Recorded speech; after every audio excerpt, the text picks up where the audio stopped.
Hello दोस्तों, स्वागत है आप सभी का हमारे इस चैनल पर। दोस्तों, हम लोग बीए फर्स्ट सेमेस्टर की ज्योग्राफ़ी पढ़ रहे थे और बीए फर्स्ट सेमेस्टर की ज्योग्राफ़ी में हम लोग यूनिट सेकंड के टॉपिक को पढ़ रहे थे। दो टॉपिक छूट गए थे, एक भू संतुलन और एक भू सन्नति सेकंड यूनिट में। तो भू सन्नति आज हम लोग को पढ़ना है और भू संतुलन हम लोगों ने पढ़ लिया है। तो भू सन्नति पढ़ के फिर सेकंड टॉपिक सेकंड यूनिट आपका पूरा का पूरा कंप्लीट हो जाएगा। इसको जियोसिंक्लिन बोलते हैं, जियोसिंक्लाइन भू सन्नति। इसको हम लोग पढ़ेंगे, देखेंगे ये क्या है और चित्रों के माध्यम से इसको पढ़ेंगे। ये आप देखिए, तो भू सन्नति होता क्या है सबसे पहले ये हम लोग देखते हैं, ठीक है। भू सन्नति लंबे संकरे तथा उथले जलीय भाग होते हैं। भू सन्नति क्या होती है? जलीय भाग होती है, लंबा होता है और संकरा होता है, जिनमें तलछटीय निक्षेप के साथ साथ तली में धंसाव होता है। ये देखिए, ये भू सन्नति है, ये भू सन्नति है, धंसाव है। भू सन्नति का मतलब क्या होता है? धंसाव। अब इसमें कुछ निक्षेप पाए जाएंगे, अवसाद। ये देखिए, मिट्टी, कूड़ा करकट, पत्थर, बालू, ये सब इसमें पाया जाता है। ये पृथ्वी का ही एक हिस्सा है, परत का एक हिस्सा है जो झुका हुआ होता है थोड़ा सा। ओके, तो ऐसा नहीं है कि ये कोई थैला है या पन्नी है या पॉलीथीन है। ये पृथ्वी का ही एक हिस्सा होता है, एक परत होता है जो धंस जाता है। तो वही चीज़ है, भू सन्नति क्या होती है? लंबे संकरे उथले जलीय भाग होते हैं, जिनमें तलछटीय निक्षेप के साथ साथ तली में धंसाव होता है। वर्तमान समय में प्राय सभी विद्वान मानते हैं कि प्राचीन अथवा नूतन सभी प्रकार के वलित पर्वतों का आविर्भाव भू सन्नति से हुआ है। यानी जितने भी वलित पर्वत हैं, वलित पर्वत मतलब मोड़दार पर्वत हैं, जैसे रॉकी हुआ, यूराल हुआ, हिमालय हुआ, इन सभी की उत्पत्ति भू सन्नति से ही हुई है। अभी हम लोग देखेंगे कैसे पर्वतों की उत्पत्ति होती है इनसे। रॉकी भू सन्नति, यूराल भू सन्नति, टेथिस भू सन्नति आदि से क्रमशः रॉकी, यूराल तथा हिमालय पर्वतों की उत्पत्ति हुई है, निर्माण हुआ है। इसलिए कोबर ने अपने पर्वत निर्माणकारी सिद्धांत में भू सन्नतियों को पर्वतों का पालना कहा है। यानी जो कोबर महोदय हैं ये मानते हैं कि भू सन्नति से ही पर्वतों की उत्पत्ति होती है। भू सन्नतियाँ प्रायः तो दृढ़ भूखंडों के बीच होती हैं, जिन्हें अग्रदेश कहा जाता है। यानी दो स्तंभों के बीच, एक स्तंभ इधर होगा और एक स्तंभ इधर होगा, और इसी के बीच क्या होगी? भू सन्नति होगी, और इसमें मलबा भरा होगा, अवसाद भरा होगा। तो इसी स्तंभों के सहारे जो है भू सन्नति बनती है। देखिए, और इनको क्या कहते हैं? ये जो दो स्तंभ होते हैं इनको अग्रदेश कहते हैं, ये भी याद रखिएगा। अब पढ़ते हैं, फिर समझते हैं। यदि वर्तमान वलित पर्वत की ऊंचाई तथा उनमें संलग्न चट्टानों की गहराई को देखा जाए तो भू सन्नतियों को अति गहरा होना चाहिए, परंतु इन पर्वतों को चट्टानों में मिले सागरीय जीवों के अवशेष उथले सागर में रहने वाले हैं। क्या कह रहा है? इसको एक बार फिर से पढ़ते हैं, थोड़ा छोटा छोटा दिख रहा है। कह रहा है, यदि वर्तमान वलित पर्वत की ऊंचाई तथा उनमें संलग्न चट्टानों की गहराई को देखें तो भू सन्नतियों को और अधिक गहरा होना चाहिए, परंतु इन पर्वतों की चट्टानों में मिले सागरीय जीवों के अवशेष उथले सागर वाले हैं। ठीक है, यानी कि जो आज हमारे पर्वत पाए जाते हैं, हिमालय हैं, उस हिसाब से देखा जाए तो भू सन्नति गहरी होनी चाहिए। लेकिन जो भू सन्नति गहरी नहीं है, अगर हम हिमालय पर देखते हैं तो कुछ औषधि पाए जाते हैं, कुछ जीव पाए जाते हैं, तो वो जो है सागरीय जीव तो हैं, लेकिन वो उथले सागर में रहने वाले जीव हैं। अतः भू सन्नतियाँ जलीय भाग होती हैं, जिनमें तलछट जमा होता रहता है, जिस कारण उनका तल या तली निरंतर धंसती रहती है। परिणामस्वरूप अधिक गहराई तक अवसादों का जमाव होता रहता है। ठीक है, ये देखिए, ये जल भरा हुआ है और इसमें अवसाद जमा होते रहते हैं। अवतलन मतलब धंसाव की क्रिया होती रहे नदियों के द्वारा। जैसे समुद्र का, मान लीजिए कोई समुद्र है, समझिए, तो समुद्र में नदियों के द्वारा क्या लाया जाता है? कूड़ा करकट, मिट्टी, कंकड़ पत्थर बहा कर लाया जाता है। नदियाँ सारा मलबा जो है समुद्र में गिरा देती हैं, तो समुद्र का कोई हिस्सा धंसता हुआ चला जाता है, तो वही चीज़ भू सन्नति बन जाती है। ठीक है, तो भू सन्नति क्या है आपको समझ में आ गया। ये समुद्र का एक जलीय भाग होता है जो धंसा हुआ होता है, और इसमें नदियाँ अपना मलबा गिराती रहती हैं। भूसन्नतियों की विशेषताएं क्या हैं? तो इनका रूप सदैव एक सा नहीं होता है, अर्थात समय के साथ परिवर्तित होती रहती हैं। मतलब गहरी होती रहती हैं, सिकुड़ती रहती हैं, तो परिवर्तन होता रहता है, वही चीज़ है। ये गतिशील होती हैं, तो गतिशील होती हैं क्योंकि स्थिर नहीं रहती हैं। भूसन्नतियाँ भूगर्भिक इतिहास के कई युगों से गुजर सकती हैं। भूसन्नतियाँ प्रायः दो भूखंडों के बीच होती हैं जिन्हें अग्रदेश कहा जाता है। अब मैं आपको एक थोड़ा सा समझा देता हूँ। ये मान लीजिए पृथ्वी है हमारी, ठीक है, और इधर कोई एक महाद्वीप है और इधर कोई एक महाद्वीप है। अब इस महाद्वीप से एक नदी निकल रही है ऐसे, ठीक है, और ये अपना पानी बीच वाले समुद्र में गिरा रही है। ये समुद्र है, ठीक, ये समुद्र है, ये सब समुद्र है। और इधर से भी एक नदी निकल रही है, अपना पानी गिरा रही है। तो ये जो पानी गिरा रही है, इस पानी के साथ साथ मलबा भी लाएंगे। यहाँ पे मलबा इकट्ठा होता रहेगा, चूँकि दोनों नदियाँ मलबा अपना गिरा रही, तो धीरे धीरे ये झुक जाएगा। ये पार्ट जो मैं कलर कर रहा हूँ, ये झुक जाएगा अंदर की तरफ, और ये जो हिस्सा है दोनों, ये स्तंभ का काम करेगा। इसको अग्रदेश बोलते हैं, ठीक है। चूँकि बीच वाला ये जो पार्ट है ये झुक जाएगा, तो ये दोनों उठ जाएगा, एक झोले की टाइप का बन जाएगा, इस टाइप का, ठीक। तो यही होती है भूसन्नति।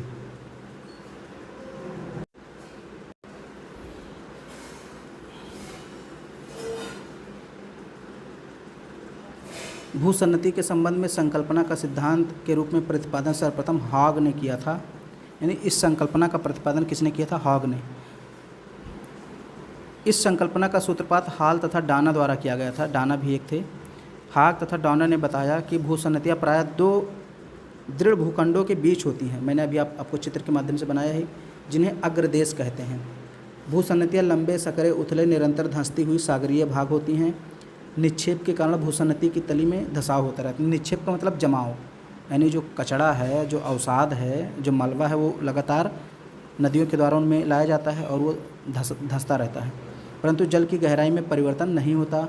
भूसन्नति की लंबाई की अपेक्षा चौड़ाई कम होती है। अब चूँकि लगातार धंसाव होता रहेगा तो चौड़ाई कम हो ही जाएगी।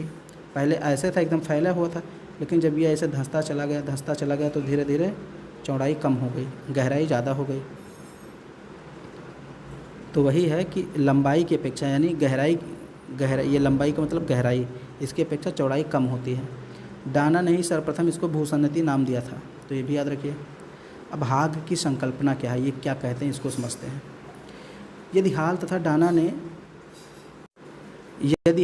तथा डाना ने भूसन्नति की संकल्पना का प्रतिपादन किया तो हाग ने उसका संवर्धन करके सिद्धांत का रूप दिया और उन्होंने सर्वप्रथम प्राचीन पैलियोज़ोइक कल्प का मानचित्र खींचकर उस पर लंबे तथा संकरे सागरीय भागों को प्रदर्शित किया तथा बताया कि जहाँ पर पहले संकरे सागरीय भागों का विस्तार था, वहाँ वर्तमान समय में पर्वत पाए जाते हैं।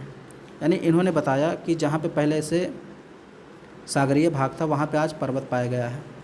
तो कैसे, अभी हम लोग देखते हैं कैसे पर्वत बने। अब इन्होंने कुछ एग्जाम्पल दिए, जैसे भूसन्नतियों की स्थिति प्राचीन दृढ़ भूखंड के बीच चल क्षेत्र के रूप में थी। मेसोजोइक कल्प में 5 प्राचीन भूखंड थे। उत्तरी अटलांटिक मास, साइबेरियन मास, ये भूखंड हैं, स्थल हैं, इन्होंने नाम रखा है। अफ्रीकन ब्राज़ील मास, ऑस्ट्रेलिया, इंडिया, मेडागास्कर मास, ये जहाँ पे इंडिया स्थित है, जहाँ पे हिमालय पर्वत बने, तो उस भूखंड को इन्होंने नाम दिया ऑस्ट्रेलिया, इंडिया, मेडागास्कर मास, पैसिफिक मास। इनके बीच भूसन्नतियाँ भी थीं। अब यानी कि जो ये ऑस्ट्रेलिया और इंडिया वाला पार्ट है, यहाँ पे कौन सी भूसन्नति पाई गई? टेथिस भूसन्नति। भूसन्नति का मतलब जलीय क्षेत्र होता है, सागर जैसा होता है, सागर जैसे नदी या सागर नहीं होता वैसे ही होता, ठीक है। तो ये समझिए। इस तरह मेसोजोइक कल्प में हाग ने जल की अपेक्षा दृढ़ भूखंडों का अधिक विस्तार किया। यहाँ पे आप देख सकते हैं पूरा पार्ट वगैरह दिया हुआ है। ये भारत, ऑस्ट्रिया, मेडागास्कर महाद्वीप है पूरा, ये जो ऐसे फैला हुआ है ना। अफ्रीका वाला आप देख लीजिए, यहाँ पूरा चित्र को आप देखिए, थोड़ा समझ जाएंगे, अच्छे से देखिए इसको। अब मैं इसको थोड़ा सा आपको समझाने की कोशिश करता हूँ। देखिए, ये अलग महाद्वीप हो गया और ये अलग महाद्वीप, यानी इधर वाला अलग और इधर वाला अलग, और बीच में ये जो मैं दूसरे कलर से कर रहा हूँ हरे रंग से, ये भूसन्नति यानी जलीय भाग है। तो जब पृथ्वी की आंतरिक और बाहरी शक्तियों के कारण ये प्लेटें टकराईं, यानी ये प्लेट आगे गई और ये प्लेट ऐसे आई, तो टकराई, तो बीच का जो मलबा था, ये जो भूसन्नति थी, इस भूसन्नति में मलबा था, तो जब ये दोनों प्लेटें टकराईं तो मलबा ऐसे ऐसे मुड़ गया, उसमें मोड़ आ गया और पर्वतों की उत्पत्ति हो गई। ठीक है, तो आप लोगों ने पढ़ लिया डाना और हाल। डाना और हाल का जो कॉन्सेप्ट है वो आप लोगों ने देख लिया। अब इवांस की संकल्पना क्या है? इवांस ने बताया कि भूसन्नतियों में विभेद पाए जाते हैं, इतने विभेद पाए जाते हैं कि उनका एक निश्चित रूप तथा स्थिति बताना असंभव कार्य है। भूसन्नति में तलछटीय निक्षेप होने से उनकी तुलना में अवतलन होता रहता है। अवतलन का मतलब धंसाव होता रहता है, जैसे जैसे नदियाँ इसमें अपना मलबा डालती रहती हैं वैसे वैसे ये ऐसे धंसता चला जाता है। एक भूसन्नति से दूसरी में पर्याप्त असमानता होती है, अतः उन्हें किसी निश्चित श्रेणी में नहीं रखा जा सकता। भूसन्नति का चाहे जो रूप हो तथा किसी भी प्रकार की स्थिति हो, उनमें निरंतर तलछटीय निक्षेप होता रहता है, जिस कारण भूसन्नति की तली में धंसाव होता रहता है। अत्यधिक निक्षेप के बाद एक समय ऐसा आता है जब भूसन्नति के तलछट में दबाव के कारण संपीड़न होने लगता है, और जिस कारण तलछट में वलन के कारण मोड़ पड़ जाता है। अब मैं और पर्वतों का निर्माण हो जाता है। अब मैं इसको समझा देता हूँ, फिर आगे बढ़ता हूँ। ये मान लीजिए तलछटी है, ठीक है, और इसमें जो है ये जल भरा हुआ है नीले कलर से। अब इसमें मलबा लाया जाएगा। मान लीजिए ये मलबा आ रहा है, ऐसे मलबा। अब धीरे धीरे क्या होगा, नदियों के द्वारा मलबा लाते लाते पट जाएगा, ऐसे पट जाएगा, पूरा मलबा भर जाएगा। अब ये धीरे धीरे ऐसे झुकेगा, क्योंकि भारी हो रहा है, तो झुकेगा तो इधर से भी दबाव पड़ेगा, इधर से भी दबाव पड़ेगा, क्योंकि दोनों छोर पास में आएंगे। आप इसको फील कीजिए, महसूस कीजिए। तो ये जो मलबा है, ये मलबा जो है इसमें ऐसे ऐसे वलन पड़ेगा, और फिर क्या होगा, पर्वत की उत्पत्ति होगी। ये पर्वत ही तो बन गया ऐसे ऐसे। तो ऐसे हमारे हिमालय पर्वत की उत्पत्ति हुई है। कहा जाता है पहले जहाँ समुद्र था वहाँ आज हिमालय पर्वत है, यानी टेटी सागर जो है वही बाद में हिमालय पर्वत बन गया। इसलिए आज भी हिमालय में ऐसी जड़ी बूटियाँ, औषधियाँ, जीव जंतु पाए जाते हैं जो समुद्रों में ही पाई जाती हैं। सुसट की संकल्पना। अब इन्होंने क्या कहा, विभिन्न प्रकार के भूसन्नतियों की विषमताओं के कारण सुसट ने उन्हें कई श्रेणी में बांटा। इन्होंने कई प्रकार की भूसन्नति बताई, जैसे एकल भूसन्नति। इस प्रकार की भूसन्नति अत्यधिक लंबी और सकरी का मतलब लंबी यानी गहरी खूब होगी, और सकरी होगी मतलब चौड़ाई कम होगी, जिसकी तली में निरंतर धंसाव होता रहता है। इस प्रकार की भूसन्नतियों को एकल या एकाकी भूसन्नति इसलिए कहा गया क्योंकि इनमें भूसन्नति का केवल एक ही चक्र पाया गया है। इनका विकास अत्यधिक सरल एवं साधारण था। इनकी स्थिति या तो महाद्वीपों के आंतरिक भागों में थी या किनारे वाले भागों में थी। ठीक, अपलेशियन भूसन्नति इसका उदाहरण है। तो ये एकल भूसन्नति हो गई, मतलब गहराई ज़्यादा होगी, लंबाई या गहराई ज़्यादा होगी, और चौड़ाई बहुत कम होगी, यानी सकरी होगी। फिर बहुल भूसन्नति क्या है, इन्होंने कहा बहुल भूसन्नति चौड़ा सागरीय क्षेत्र होता है, यानी खूब चौड़ा होगा ऐसे। इसकी चौड़ाई एकल भूसन्नति की अपेक्षा अधिक होगी। प्रथम प्रकार की अपेक्षा यह अधिक समय तक ग्लोब पर विस्तृत थी, और इसका भूगर्भिक इतिहास भी अत्यंत जटिल तथा उलझा हुआ था। बहुल भूसन्नतियों का निर्माण प्रथम प्रकार के समान ही हुआ। जैसे प्रथम एकल भूसन्नति का निर्माण होता है, इस वाली भूसन्नति का जैसे निर्माण हुआ, वैसे बहुल भूसन्नति का भी निर्माण होता है, इन्होंने बताया। परंतु विकास में पर्याप्त अंतर पाया जाता है। दबाव की शक्ति से उत्पन्न संपीड़न बल के कारण तलछट में वलन के फलस्वरूप भूसन्नति में कई समांतर अपनतियों का निर्माण होता है, जो बाद में चलकर पर्वत का निर्माण कर लेते हैं। यानी रॉकीज और यूराल पर्वत का निर्माण इसी यानी बहुल भूसन्नति के कारण हुआ। इन्होंने बताया कि चूँकि ये काफ़ी चौड़ा होता है, ऐसे चौड़ा होता है, तो इसमें मलबा खूब ज़्यादा होता है ऐसे। तो जब इनमें दबाव पड़ता है, नीचे धंसता है, तो कई अवनति और उन्नति बनते हैं। अवनति और अभिनति ये मैंने आपको बताया था, ये यानी ऐसे ऐसे बन जाता है जो मैंने आपको बताया, और यूराल पर्वत ऐसे ही बना है। फिर मध्यस्थ भूसन्नति क्या है, इस प्रकार की भूसन्नति अधिक लंबे, सकरे तथा गतिशील सागरीय भाग के रूप में होती हैं। तो लंबे होते हैं, सांकरे यानी गहरे होते हैं और चौड़ाई कम होती है और गतिशील होती हैं, निरंतर परिवर्तन होता रहता है, जो कि वास्तव में चारों तरफ से महाद्वीपों से आवृत होती हैं, यानी इनके चारों तरफ महाद्वीप होते हैं। ये मान लीजिए ये पृथ्वी है और ये भूसन्नति है बीच में, और चारों तरफ से नदियाँ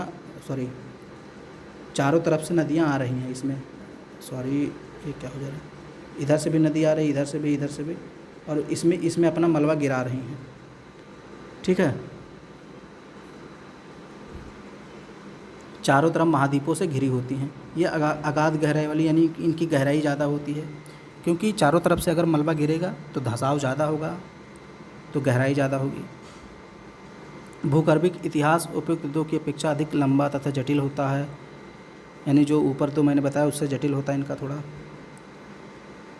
इस प्रकार की भूसन्नति में कई भूसन्नति चक्र या अवस्थाएँ घटित हो चुकी हैं। कई बार निक्षेप, अवतलन या वालन होते रहते हैं। वास्तव में इनका स्वरूप महासागर के समान ही है। टेथिस भूसन्नति इसका प्रमुख उदाहरण है। तो टेथिस भूसन्नति इसका उदाहरण है। टेथिस मैंने बताया था, ऐसे मान लीजिए पृथ्वी है और यहाँ ये जो है, एक मिनट, ये टेथिस भूसन्नति है, यानी जलीय वाला क्षेत्र है, और इसके चारों तरफ क्या है, स्थल है, महाद्वीप यानी स्थल है, और नदियाँ आकर के अपना जल इसी में गिराती हैं। एक नदी इधर से आई, एक नदी इधर से, एक नदी इधर, तो ये धीरे धीरे धंसता चला जाएगा। अब आर्थर होम्स की संकल्पना क्या है? आर्थर होम्स की संकल्पना क्या है भूसन्नति को लेकर, ये हम लोग अगले वीडियो में पढ़ेंगे।